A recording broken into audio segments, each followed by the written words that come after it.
Nutrition, aujourd'hui, on va parler avec Sylvain de la satiété et de la faim. C'est vraiment un sujet qu'on aborde très très peu, la nutrition, pourtant hautement intéressant.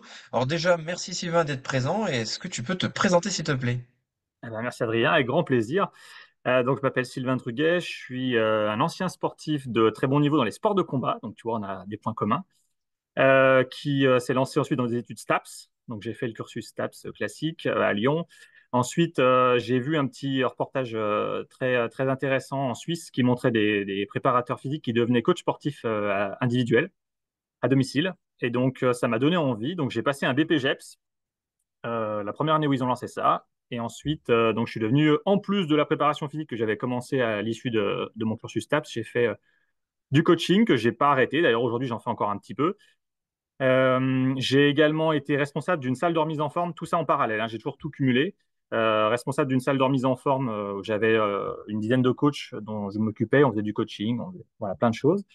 J'ai également été fondateur d'un centre de formation qui s'appelait Formaval et qui s'appelle aujourd'hui Formapi Mâcon, où j'exerce encore en tant que formateur sur l'anatomie, la physiologie, plein de disciplines connexes. Je suis fondateur également d'un autre centre de formation qui s'appelle Signature Formation, qui propose des formations en ligne sur la nutrition, pilates, yoga, compléments alimentaires, etc. Avec pas mal de personnes d'ailleurs qui sont présentes au symposium. Mhm. Donc je fais également voilà, beaucoup de conseils et aujourd'hui le gros de mon travail c'est la vulgarisation scientifique, c'est du conseil auprès de grosses entreprises, c'est formation de personnes spécialisées dans le médical, le paramédical pour les remettre à jour dans ces domaines. Voilà. Ben, dis donc, c'est énorme. Beaucoup de champs de compétences. Euh, toi, tu t'intéresses à beaucoup de domaines, notamment la nutrition. Et tu me parlais du coup de ce sujet qui est très peu évoqué finalement, satiété, faim. Qu'est-ce qui t'a amené jusque-là? En fait, quand j'ai commencé la préparation physique, on me posait beaucoup de questions sur la nutrition.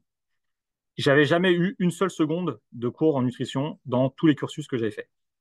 Et donc, je répondais des choses banales qui me semblaient justes à l'époque et qui, en fait, se sont avérées à terme soit limitées, soit fausses. Et donc, j'ai voulu creuser le sujet. Donc, j'ai passé une formation avec des chercheurs de l'hôpital Necker qui m'ont permis d'acquérir les bases de la nutrition. Puis, en fait, chaque mois qui a suivi cette formation, qui ont suivi pardon, cette formation, j'ai essayé de faire d'autres formations dans plein de domaines. Et je me suis rendu compte qu'il y a un sujet qui était assez peu traité finalement, c'était justement comment on traite la faim et la satiété. C'est bien beau d'expliquer combien il faut manger de calories, quel macro il faut manger. Les micros, d'ailleurs, on en parle très très peu, alors que pourtant ça a une importance majeure. Et, mais qu'on parlait très très peu de comment on fait finalement pour gérer cette faim, qui est pour certains un cycle très difficile à casser et qui justifie d'être accompagné. Et donc, je me suis penché sur tout ce qu'il y avait en ligne. Je me suis rapproché du CNRS, je me suis rapproché de l'INSERM. J'ai posé des questions à des grands chercheurs et j'ai interviewé un des leaders mondiaux qui est franco-suisse, c'est Sergei Fetisov, un grand chercheur, et qui m'a appris les bases, enfin les bases. Pour lui, c'est les bases. Pour l'immense majorité des gens, c'est très post-doctorat, hein, très très très loin post-doctorat. Et donc, il m'a appris ça. J'en ai fait une formation nutrition que je propose avec Signature, dans laquelle il y a un chapitre qui fait une soixante-dizaine de pages sur la faim et la satiété. Et c'est passionnant. Ok, super. Est-ce que tu peux peut-être nous en dire un petit peu plus sur ces sensations de faim? Tu vois, par exemple, la majorité des gens qu'on suit dans le coaching sportif, ils nous disent, mais moi je mange parce que j'ai tout le temps faim. Et tu vois, ils se lèvent le matin et ils se disent, j'ai tout le temps faim. Alors en fait, compte, est-ce que c'est vraiment qu'ils ont faim ou c'est plus une habitude qu'ils ont créée, tu vois? Les deux. Les deux, en fait, le problème En fait, il y a un aspect presque philosophique. On est dans une société où on ne manque pas de calories et où il est très difficile de ne pas accéder à la calorie pour pas cher. Je m'explique. Il y a 60 ans, quand tu voulais manger 2000 calories avec des pommes de terre, des poireaux et puis une vache que le voisin avait tuée, c'était compliqué. Aujourd'hui, manger 2000 calories, c'est deux gros paquets de gâteaux qui ont coûté chacun 1,50 € Ouais. et que tu peux faire en faisant 100 mètres et aller au magasin d'en face. Donc, tu vois, l'accès à la calorie est devenu très facile. Du coup, comme les calories sont très faciles à apporter, mais qu'elles sont relativement peu satiétogènes, eh bien, on a des personnes qui se retrouvent dans des dépendances. En fait, on a des zones du cerveau qui vont nous stimuler comme quand on prend des drogues, notamment les zones dopaminergiques, et Mhm. qui vont nous dire, bah là, ça c'est vraiment fabuleux, j'en veux encore. Et donc, du coup, on va confondre les signaux de dépendance avec les signaux de la faim. Et en fait, c'est très mal maîtrisé les signaux de la faim et de la satiété. Par exemple, si on parle à un coach sportif ou à quelqu'un qui pense avoir un peu étudié ça, il va te citer en gros deux hormones ou deux neuropeptides. Il va te citer la gréline et la leptine. Mhm. Mais en fait, c'est peanut dans la gestion de la faim et de la satiété. C'est absolument presque rien. En gros, il y a 27 marqueurs majeurs de la faim et de la satiété. Chacun a un moment, un lieu et une durée qui lui sont ou est propre, pardon, et qui va déterminer bah, comment on va se comporter par rapport à l'alimentation. Et donc ça, tout est intriqué. Et le but, en fait, c'est de jouer là-dessus pour que les personnes aient soit plus faim, soit moins faim, suivant ce qu'on veut obtenir du physique ou des performances de nos athlètes. Ok, super intéressant. Donc la question ne se résume pas qu'à oui, il faut faire un jeûne intermittent, ou non, il faut pas en faire, etc. On Non. revient sur les sujets un peu plus, tu sais, bateau de société, mais les discussions en sont là, quoi. Ouais. Oui, et puis après, ce qui m'intéresse aussi actuellement beaucoup, puisque je ne traite pas que des sportifs, mais aujourd'hui, je traite beaucoup de personnes lambda, parce que je me rends compte qu'il y a aussi beaucoup de détresse dans ce corps de la population. Quand on dépasse un certain seuil de surpoids, en fait, notre corps agit vraiment comme un corps étranger. Une partie de notre corps agit comme un corps étranger, et notre système immunitaire, qui jusqu'à maintenant était là pour nous sauver en permanence, se retourne contre nous et on développe des maladies auto-immunes. Et parmi les maladies auto-immunes qu'on a, on a notre système immunitaire qui va attaquer des marqueurs de la satiété chez nous, les rendant totalement, comment dire, illisibles par leurs récepteurs. Et donc, les signaux de satiété n'arrivent pas au cerveau. Donc, ces personnes-là peuvent absolument utiliser n'importe quel moyen alimentaire, ils auront toujours faim. Et donc, tu vois, c'est très intéressant d'essayer de comprendre comment on fait pour casser ça.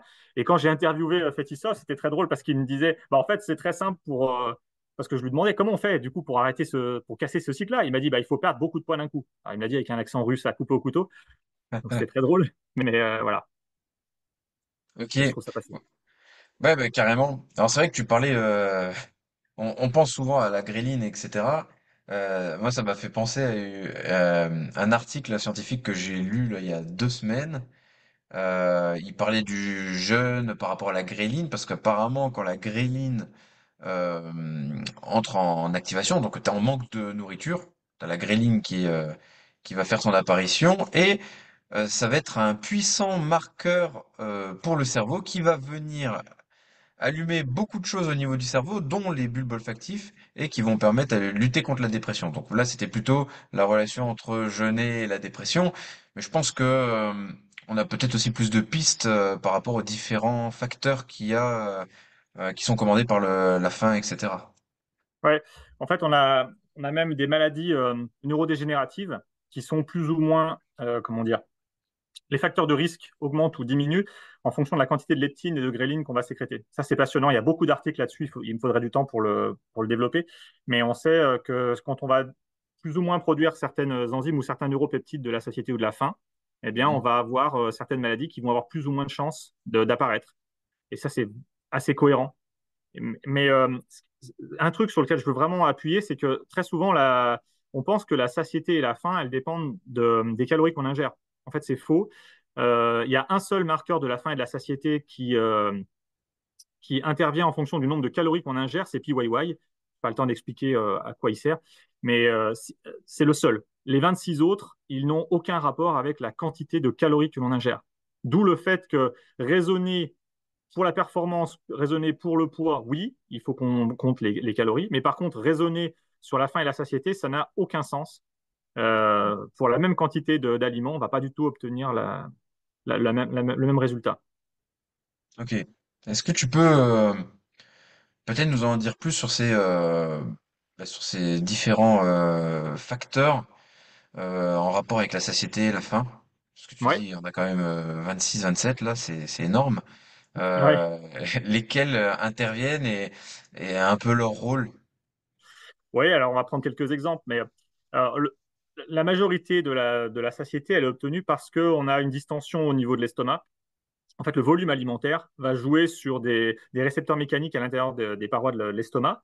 ce qui va entraîner généralement une sécrétion de la cholécystokinine, CCK, et du coup, ça va induire, au bout d'une vingtaine de minutes en gros, une diminution de la faim, puis la satiété durable, plus ou moins durable après. Et en fait, ça, c'est la première étape, c'est le volume alimentaire. Ensuite, on va avoir ces aliments qui vont être donc prédigérés, qui vont ensuite se digérer tout doucement et qui vont pénétrer la barrière intestinale ou différentes parties du tube digestif, suivant ce dont on parle.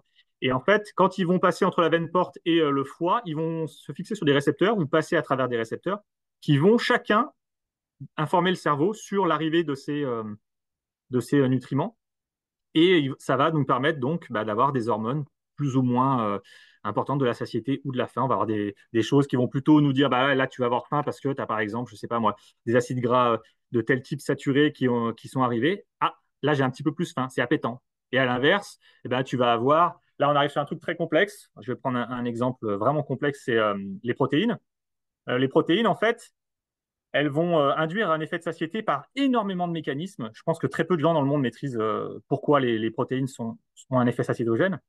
Et on a découvert, c'est un Français qui a découvert ça, il a découvert que quand les protéines étaient digérées, elles généraient une néoglucogénèse intestinale. Ça, c'est un truc de dingue. On a une néoglucogénèse intestinale. Donc, cette néoglucogénèse, par le simple fait qu'elle existe, est un premier signal de satiété.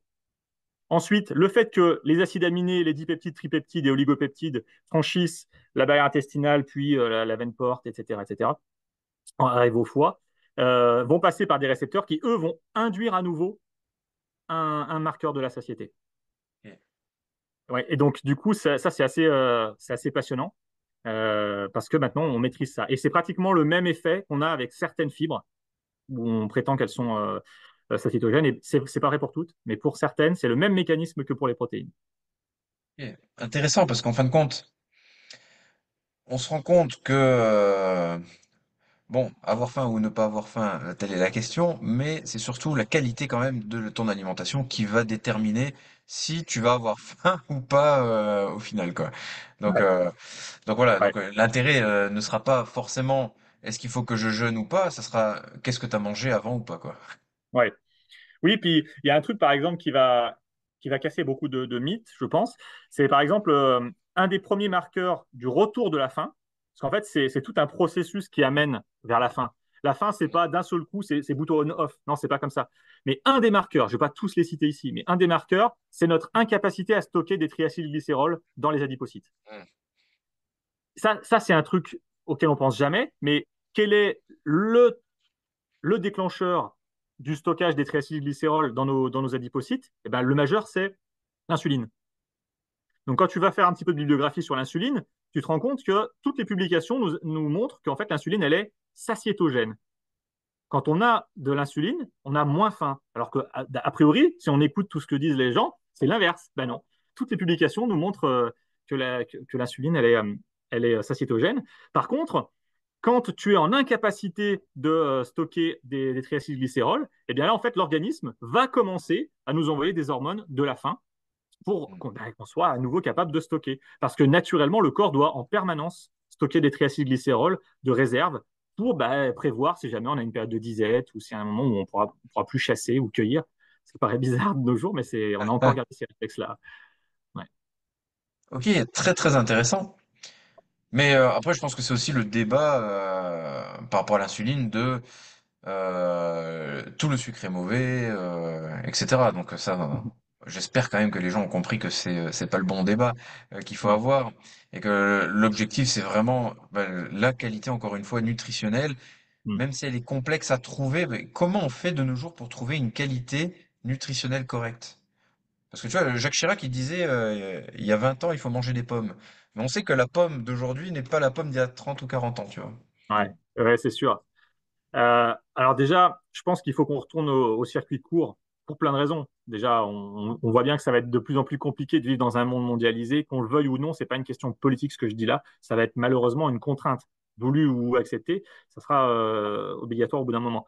Mm. Et puis de toute manière, c'est extrêmement intéressant d'aller voir son voisin qui a fait pousser ses poireaux, ses carottes, etc. On sait comment il l'a fait. On sait qu'il n'a pas utilisé en général trop d'agents qui pourraient jouer sur la qualité nutritionnelle, sur les terres ou sur notre santé.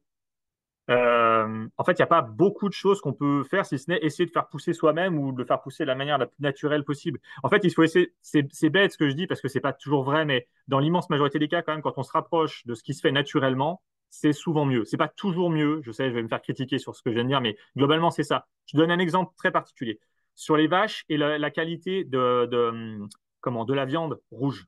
On a des Mm. études qui nous montraient l'augmentation de maladies cardiovasculaires, etc., etc., du diabète ou d'autres facteurs de maladie euh, métaboliques, on va dire.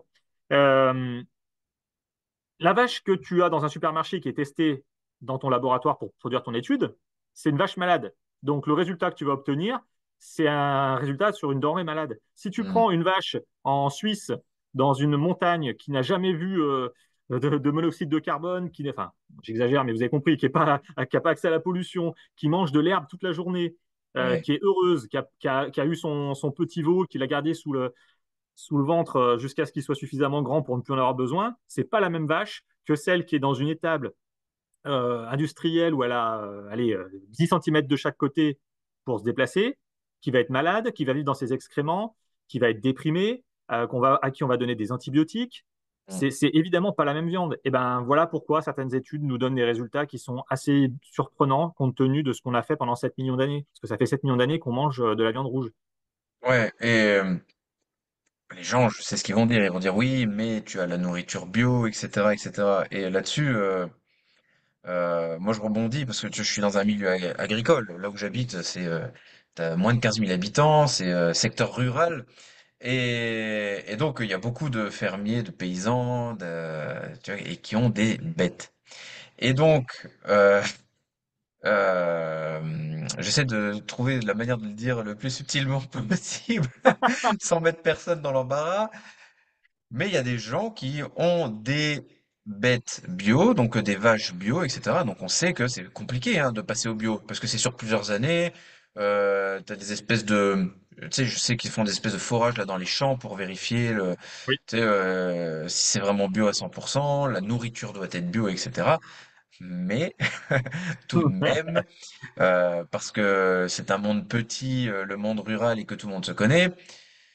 On sait quand même que les éleveurs ne donnent pas que de la nourriture bio aux vaches parce qu'elles coûtent trop cher et que c'est compliqué, quoi. Alors je dis pas tous, mais il y en a certains, ouais, c'est compliqué. Ils donnent de la vraie nourriture et après ils la vendent quand même comme bio pour faire plus d'argent, pour avoir un label, etc. Et ils vont juste garder en pâturage quelques vaches correctes, histoire de pas être embêtés quand il y a un contrôle, tu vois. Ouais. Donc c'est compliqué de trouver en fait compte de la viande de qualité. Ouais, c'est pour ça tu vois, on en revient à ce que je disais tout à l'heure. C'est pour ça qu'il faut être dans un circuit court. Parce que dans un circuit court, qu'est-ce que tu peux faire? Tu peux aller voir ton voisin ou ton petit paysan pour vérifier comment ça se passe. Les œufs où je les achète, alors j'ai des poules à la maison, donc ça m'aide déjà, mais ça suffit pas pour grosse consommation d'œufs. Et quand je vais voir le petit paysan qui produit des œufs, je sais comment les poules sont nourries, avec quoi elles sont nourries. Je discute avec lui, on se balade dans ses champs. Pareil pour quand j'achète de la viande.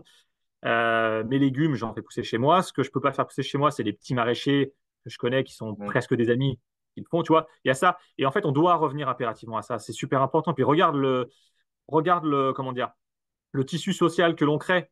Quand tu vas discuter avec ton paysan, c'est pas la même chose que quand tu vas acheter un produit dans un supermarché où tu Ouais. n'as aucun contact avec le producteur. Et ça mettra tellement de choses et ça permettra à chacun de comprendre aussi la situation de l'autre. Parce que nous, en tant que consommateurs, on doit comprendre la situation du producteur qui a des fois des denrées qui sont vendues à des prix ridicules pour que ce soit abordable en supermarché. Voilà, Ouais, ça me semble. complètement. On est complètement d'accord là-dessus. C'est compliqué aussi d'avoir ces poules parce que tu vois, moi je pense, moi aussi j'ai une dizaine de poules chez moi. Je mange les œufs tous les jours de mes poules et force est de constater que 30 mètres derrière chez moi, j'ai un champ immense qui reçoit de nombreux pesticides. Et donc on sait, j'avais lu ce fameux livre de, comment il s'appelle? Je l'ai dans la bibliothèque et derrière. Du professeur Joyeux, tu sais, sur Ah, l'alimentation, et il avait fait l'étude, il avait appelé ça à baraque, je crois, avec l'agriculture biologique, l'agriculture raisonnée et ce qu'on mange de manière plus traditionnelle. Et il disait, mais même dans l'agriculture biologique qui est la plus contrôlée, tu retrouves quand même des traces de pesticides. T'en as, il y a jamais je crois. zéro. Ouais. Oui, alors. En fait, en moyenne, tu en trouves 16 fois moins, enfin dans l'étude que j'ai en tête, parce que j'ai Mm. évidemment pas toutes les études par cœur, mais euh, moi, je pense qu'il faut pas raisonner comme ça. En fait, je pense qu'il faut se dire, même si c'est pas parfait, ça tend vers le bien. Ouais, Et donc, si en fait on abandonne parce que justement on n'est pas encore à la perfection, et ben en fait tout le système va s'effondrer, on va revenir à de la production vraiment qui n'était pas terrible il y a 20 ans. À mon avis, il faut qu'on tende vers ça, même si c'est pas parfait, parce que je sais pas si tu as des enfants, mais moi j'ai deux filles qui sont jeunes, et en fait j'ai envie qu'elles vivent dans un monde où il y a moins de saleté, pour être poli, que ce qu'on a dans le mien. ça va être dur. Et tu vois, c'est pas gagné. Ouais, je suis d'accord, c'est pas gagné. Mais tu vois, on apprend déjà des choses. Nous, on apprend à revivre. Alors, il y a des gens qui vont dire, tu te refermes sur toi, mais moi, je pense que c'est l'inverse. Je pense que je parle à plus de gens que ceux qui, au contraire, veulent aller acheter des denrées qui viennent de Chine. Ouais. Euh, c'est pas se renfermer sur soi, c'est se dire que bah, on va chercher les produits qui nous plaisent. On les paye parfois un peu plus cher, mais c'est pas toujours vrai. On connaît les gens à qui on les achète. Ces gens-là, ils sont ils sont, comment dire, ils reçoivent positivement et de l'argent et des compliments, des félicitations, ça les soutient. Je rappelle quand même qu'on a beaucoup de paysans qui se donnent la mort malheureusement chaque jour et que bah, voilà, il faut qu'on continue parce que le jour où il y aura plus de paysans en France, on dépendra d'un pays, un autre, qui nous donnera à manger et que si un jour on se dispute avec ce pays-là, bah, ce sera difficile de nourrir notre population. Donc c'est important qu'on ait une souveraineté alimentaire. Ouais. Mm. Exactement comme le début de la guerre en Ukraine, tout venait d'Ukraine. Et c'est vrai que tu t'aperçois qu'en fait, tu es quand même dépendant au niveau commercial de beaucoup de choses. Euh, Écoute, super intéressant, on a vu pas mal de choses, notamment avec les protéines, l'insuline, etc. Dernier point que je voudrais éclaircir, parce que je pense qu'on a établi déjà deux gros points là, par rapport à la satiété, la faim et ce que les gens pensent. L'insuline, les protéines. Et un dernier facteur, moi qui me parle beaucoup, c'est tout ce qui est dopaminergique. Donc la dopamine. Comment venir la réguler, la stimuler de manière correcte dans notre quotidien avec notre façon de manger et ce qu'on peut trouver à disposition qui sera qualitatif. Ouais. Alors je fais très très vite. Il y a deux aspects. Il y a l'aspect synthèse et il y a l'aspect stimulation de la production. Je m'explique. L'aspect synthèse, ça veut dire qu'il faut que tu aies toutes les briques nécessaires à la production de l'hormone ou du neuropeptide ou du neurotransmetteur. Donc là, ça veut dire qu'il ne faut pas que tu n'aies de carence, que ce soit une carence par défaut d'alimentation ou une carence par production d'autre chose. Je m'explique. Il y a des acides aminés qui sont tellement ubiquitaires, qui sont tellement utilisés dans différentes voies métaboliques, que si tu as une voie métabolique déficitaire, cet acide aminé va être donc pompé par cette voie métabolique déficitaire et donc il ne sera pas utilisé pour faire autre chose. C'est le cas très souvent avec le tryptophane. Prétendument, le tryptophane, on en mange trop, c'est exactement l'inverse. Je pense on manque beaucoup de tryptophane et on se retrouve avec des déficits sur la mélatonine, sur la sérotonine et patati et patati. Et en fait, pour la dopamine, il y a cet aspect-là, premièrement. Donc, il faut qu'on ait suffisamment de l'ensemble des acides aminés, suffisamment de vitamines et de minéraux pour que tous les métabolismes soient comblés sans avoir besoin de taper dans d'autres voies. Deuxième aspect, c'est comment on se retrouve avec, euh, comment dire, la récompense qui est à nouveau stimulée. Je m'explique. Vous prenez quelque chose qui vous plaît. Vous le prenez une fois, vous arrêtez de le prendre, vous le reprenez au bout d'une durée suffisamment longue. On déterminera chacun pour soi. On est à nouveau stimulé d'un point de vue dopaminergique. Si jamais vous répétez cette stimulation de plus en plus fréquemment, on se rend compte que la stimulation dopaminergique, elle va diminuer et donc on va avoir de moins en moins de récompenses. Donc, ça ne fonctionne plus. Donc le premier intérêt, c'est déjà de retrouver le goût des aliments. Quand on retrouve le goût des aliments et qu'on se rend compte à quel point on les avait oubliés parce qu'on a utilisé du sel, des adjuvants divers, on reprend plaisir avec peu de choses. Et lorsqu'on va amener un élément qui est un petit peu, comment dire, extraordinaire d'un point de vue gustatif, on va stimuler ce qu'on appelle la valeur hédonique. Et là, ça explose. La valeur hédonique, c'est pareil, c'est un Français qui a déterminé ça. En fait, quand on voit un aliment, on lui donne une note en fonction de son aspect, l'aspect visuel, comment il se comporte dans la bouche. C'est pas que le goût, hein, c'est aussi quelle texture il a, comment il va se dissoudre petit à petit, se séparer des autres bouts, etc.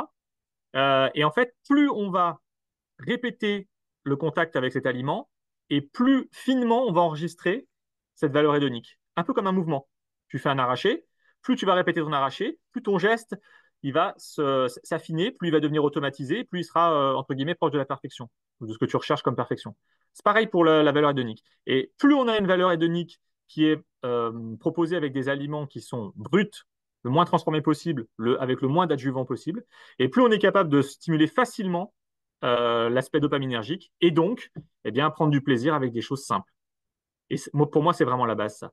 C'est ce que je fais avec mes clients. Tu Intéressant. vois, ma dernière cliente, là, par exemple, que j'ai vue il y a pas longtemps, qui veut perdre du poids, elle m'a dit c'est impossible de tenir un régime à 900 cales. Je vais jamais y arriver. C'est quelqu'un qui mangeait entre 3 et 4 000 cales pour une femme de taille Hmm. moyenne, donc je vous laisse imaginer. Voilà. Ouais. Et donc, elle me dit, c'est impossible de tenir 904, je vais pas pouvoir, je vais avoir faim tout le temps, je vais être déprimé, etc. C'est exactement l'inverse. Elle n'arrive pas à finir ses plats que je lui propose.